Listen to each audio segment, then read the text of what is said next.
একটি গ্রামে একজন ব্যক্তি ছিল, সে নিজেকে সবসময় চালাক মনে করত। সে ভাবতো কি যে গ্রামটিতে সকলেই বোকা, সে শুধু একাই চালাক, ঠিক আছে? তো সে একদিন ভাবলো যে সে আজকে সবাইকে ঠকিয়ে সে টাকা ইনকাম করবে। তো সে কি করলো, যেই ভাবা সেই কাজ। সে একটি দইয়ের হাঁড়ির ভিতরে কিছুটা বালি এবং মাটি দিয়ে রেখেছে। এরপরে হচ্ছে উপরে দই দিয়ে রেখে সে এটা বাজারে বিক্রি করতে গেছে, ঠিক আছে? তো ওই গ্রামে আরও একজন ব্যক্তি ছিল এরকমই চালাক।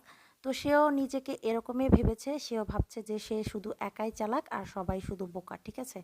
তো তার উদ্দেশ্য একই রকম ছিল। সেও ভাবছে যে সেও মানুষকে ঠকাবে এবং টাকা ইনকাম করবে। তো সে আবার কি করছে, সে একটি মিষ্টির হাঁড়ি নিয়েছে এবং মিষ্টির হাঁড়ির ভিতরে সেমভাবে সেও বালি এবং মাটি দিয়েছে আর উপরে কিছুটা মিষ্টি দিয়েছে এবং সেও এটা বিক্রি করতে গেছে, ভাবছে যে কাউকে বোকা বানিয়ে এটা বিক্রি করে সে টাকা ইনকাম করবে। তো একইভাবে